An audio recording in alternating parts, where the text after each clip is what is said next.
tuning in today. My name is Damia, and I'm happy to welcome and introduce you to the Adrian Arsh's new and exciting series, The Art of Making. The Art of Making is part of the Center's new Arsh at Home virtual program, which was created specifically for art lovers of all ages, just like you. This new at-home program will provide you with fun and educational content to inspire creativity while keeping our community connected and active. Again, my name is Damia, and I am a woodwind artist and vocalist here in Miami, Florida. Today's masterclass will feature the art of making scales. Scales are particularly important because they can serve as a building block for musicians of all ages. Knowing, learning, and utilizing scales will be the focus of today's masterclass. So let's get to it. Major scales ascend and descend. They ascend when they go up, and they descend when they come down. So ascending means going up. Descending means coming down on the scale.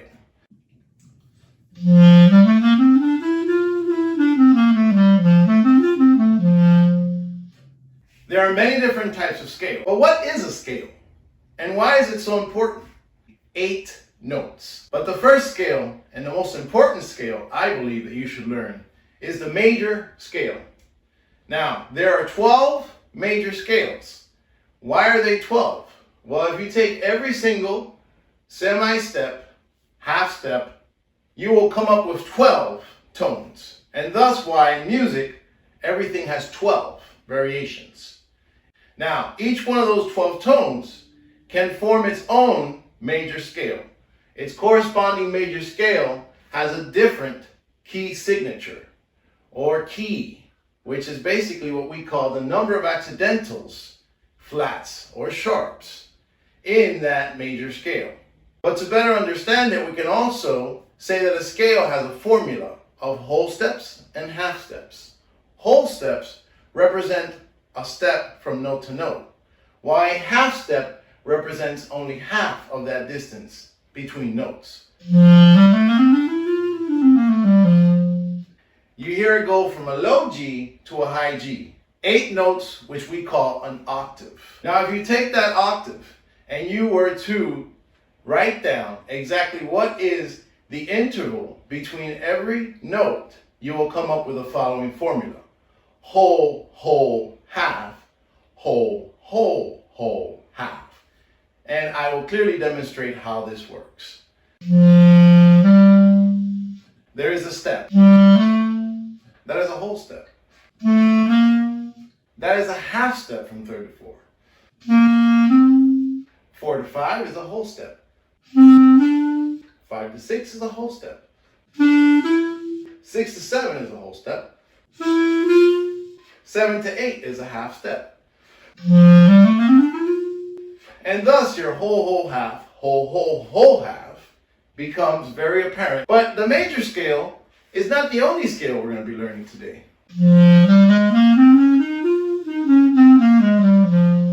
I like to refer to the minors as the sad and the majors as the happy.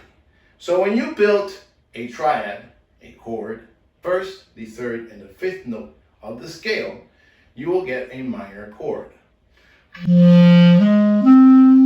in the octave, an arpeggio. Since I am a woodwind artist, it is difficult for me to play a chord by myself. When you play those notes really fast, you could almost hear the chord that I'm speaking of. And thus that is the minor chord. The major sounds a lot happier.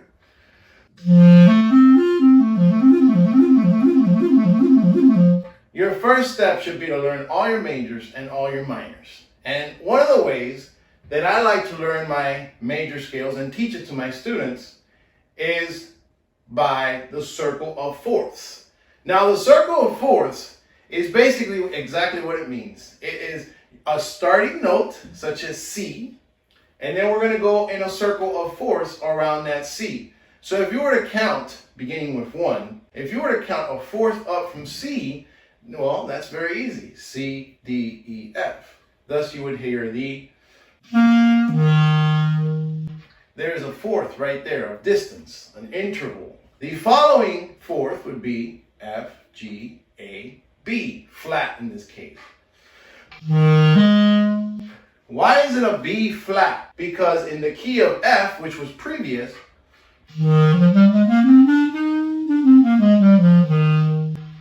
the flat is the B. From B flat we go to B flat, C, D, E flat, because in the key of B flat, the E is flat. From E flat we go to A flat to D flat to G flat, and so on and so forth. We go through the entire circle of fourths.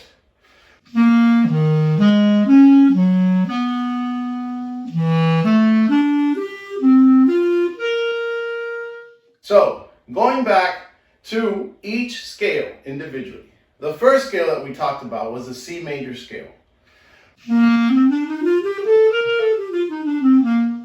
Let's see what we know so far. How many notes are in a major scale? That's right, you got it, 8 notes.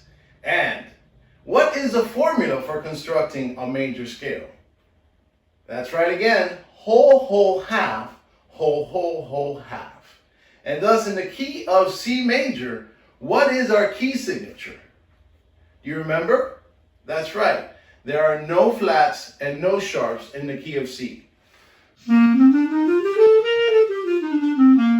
How do we arrive at that? Because of the formula. We can start to talk about the next scale in the circle of fourths, which is the F major scale.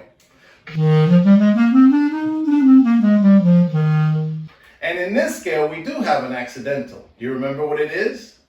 That's right, it's a B flat.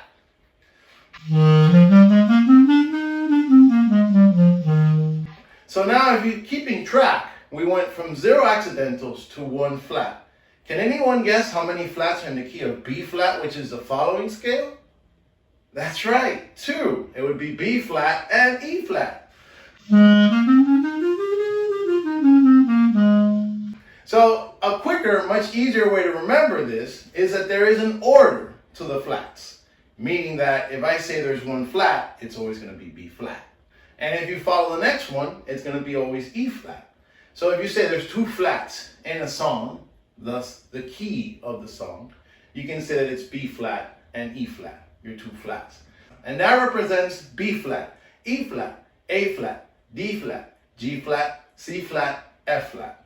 Now coincidentally, when you get to the key of G flat or F sharp in our circle of fourths, that is where I like to break away and start calling them sharp keys. That is because this particular key signature is the same for G flat as it is for F sharp major. The same amount of accidentals, the same number of accidentals.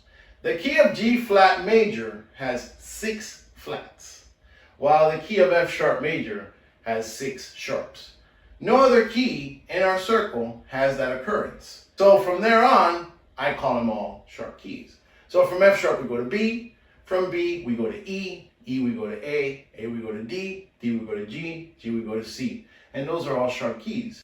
And thus the order of the sharps also has an acronym I have adopted for my students. And that is FAT, CATS, GO, DRINK, AT, EDS, BAR.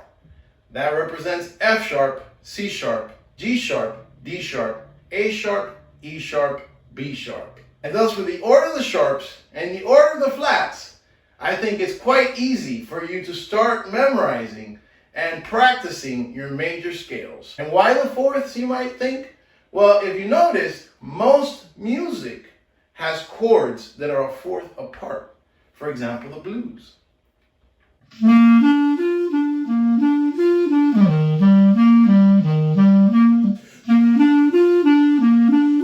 That was a C major arpeggio, followed by an F major arpeggio. Each are a fourth apart.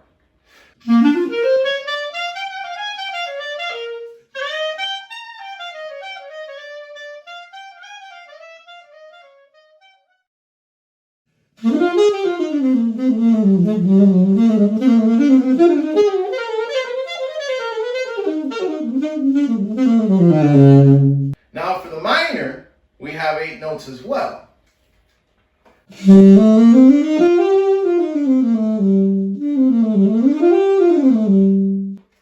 It has 8 notes that go from a low E to a high E, or any note that you're starting on, its same note an octave higher.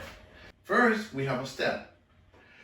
A whole step between the first and second scale degrees. Then we have a half step. Then we have a whole step.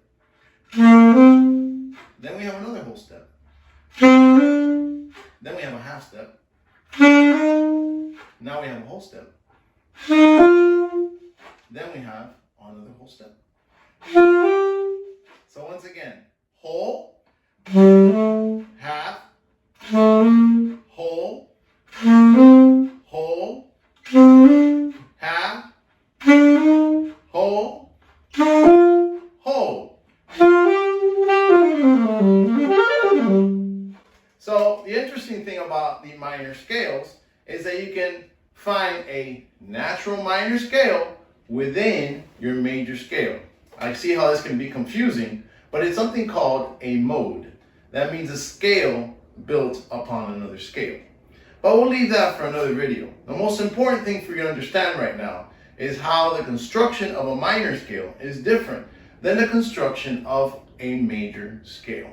We have 12 minor scales that you can easily learn in a circle of 4s.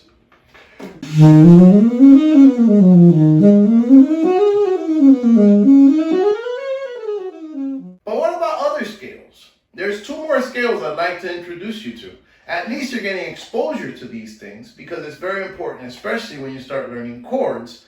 How the chords are formed have a lot to do with the scales. One of those scales is the whole tone scale. The whole tone scale's formula is very easy to remember. It's just whole, whole, whole, whole, whole, whole. There is no alternating.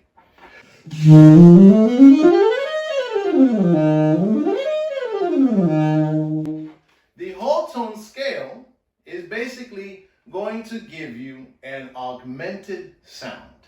An augmented sound, I like to tell my students describe it as more than happy.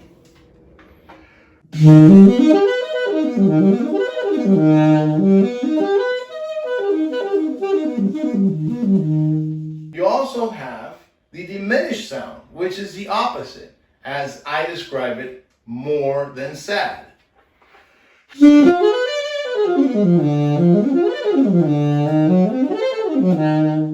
And the formula for this diminished scale can be one of 2 possibilities. An alternating pattern of whole half, whole half, whole half, whole half, whole half, or half whole, half whole, half whole, half whole.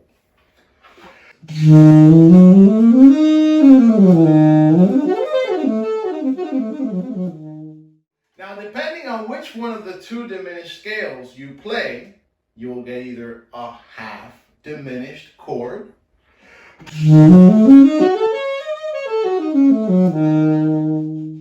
or a fully diminished chord.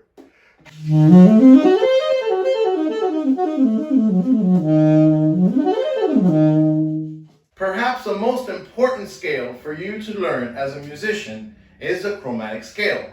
And that is basically every half step. So the formula is half, half, half, half, half, half, half, half, half.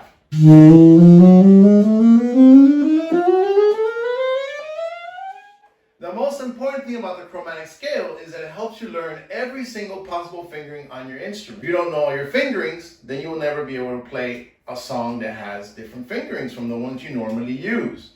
However, having the knowledge of the chromatic scale helps you be able to play any note that they put in front of you.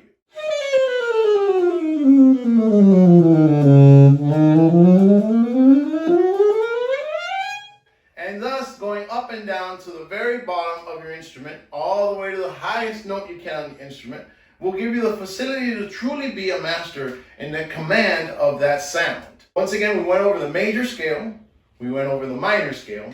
We touched upon the whole tone scale and the diminished scale. We talked about building triads or chords, harmony that you'll find in music of every genre, not just classical, but jazz and rock and pop and Latin.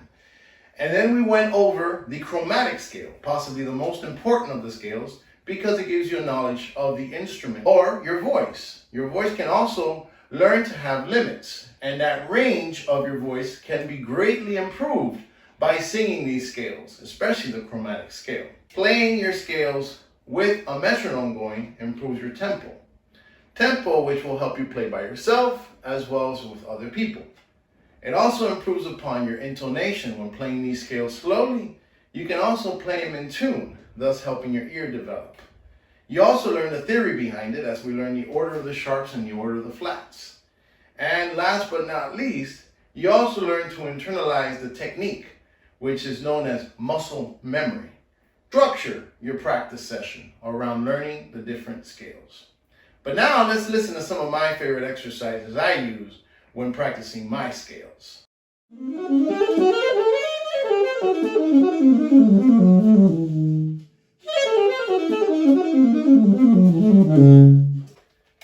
Different exercises such as that one right there, which illustrate the diminished scale, can help impact your ability to perform improvisations over different types of music, not just jazz. The leading tone function in music is basically a sound that leads to another sound. Why is this important to categorize? It is important to know this because music is built from tension and release. Those are the two functions in music. Tension, such as the dominant chord, and then resolve to a tonic or one chord. Once again, tension,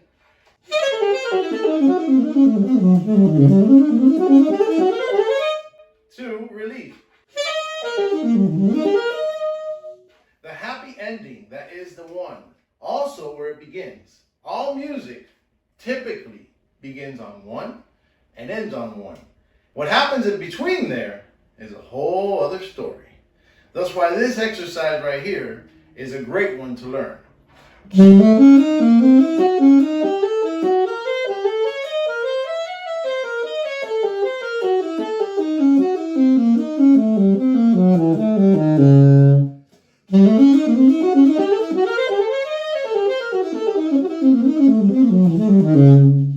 It's amazing how much you can do with just a simple pattern and transposing, that is, playing that same order of notes in a different key or tonality, going up and down the scale or going to other scales within our circle of fourths that we determined previously.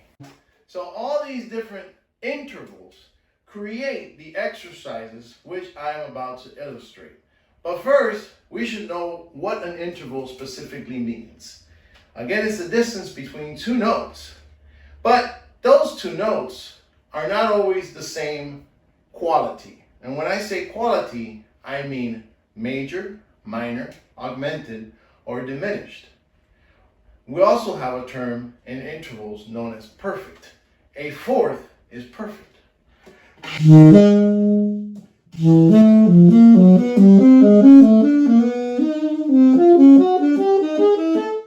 So once again, the interval, the distance between two notes, can be categorized by its number.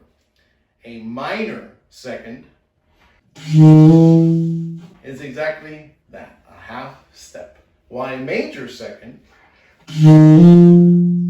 is a whole step. Once again, a minor second, while a major second is a whole step. The same can be done with thirds, same can be done with sixes. A minor sixth as opposed to a major sixth.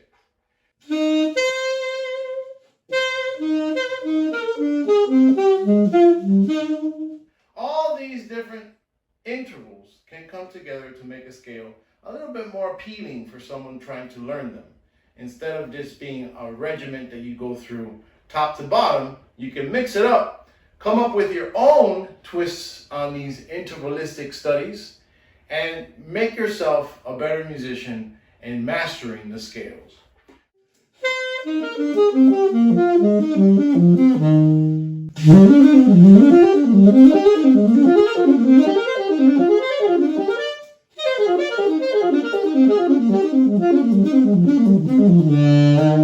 I'd like to take everyone down some of my exercises I use to warm up. I am basically arpeggiating a chord 1, 3, 5, 7.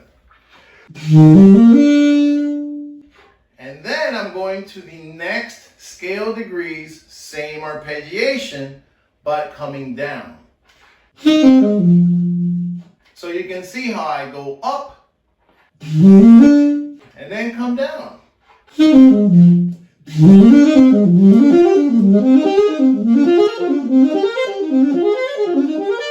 And there you also learn a lot about, in this case, the major scale, because you learn about the qualities of the different degrees within the scale. If you build a triad, remember, our 3 notes that make up a chord, the 1, the 3, and the 5. But if you built that triad on the second scale degree of a C major scale, that would be D, F, and you got it, A, that would be a minor chord. Plus, if you go up to the 7th, that's naturally occurring within that scale, it would be a D minor 7 chord. So once again, my exercise encompasses all the different scale degrees, chords. Another thing I like to do with my major scales and my minors as well, we're going to try it now with the minor, is to play them in intervals. That is, playing them different distances from each other. So we all know what a fourth is, but let's see about a third. I am going to play a minor scale in thirds.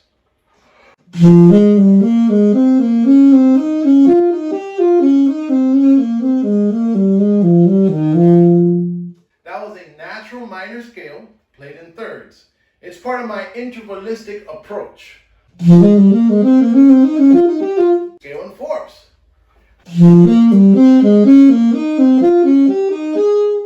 All these different intervals can really help you get inside the scale like no one else can.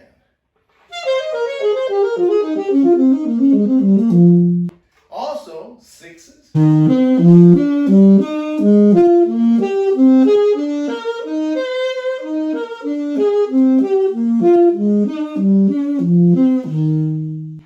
And sevenths.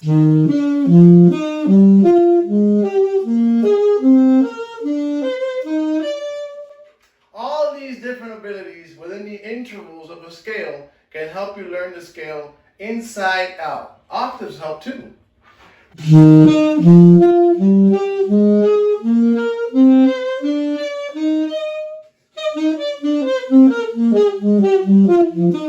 But what about other exercises? I also have one that I came up with many years ago.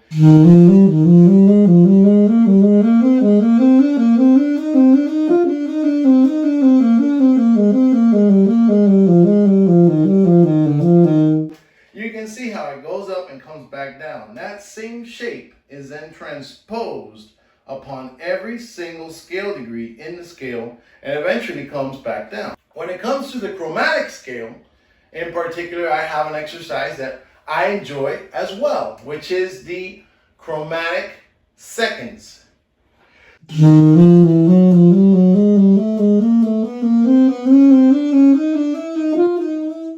The chromatic seconds act as a zigzag.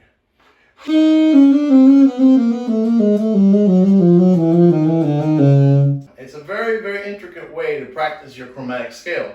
You can also practice your chromatic scale in all the other intervals as well. You can do chromatic thirds, major thirds. You can do chromatic fourths, perfect fourths.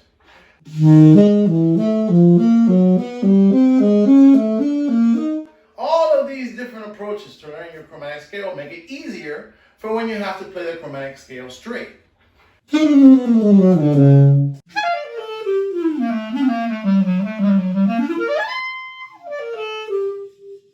Great job, everyone. Thanks for watching another episode of the Arch Center's The Art of Making.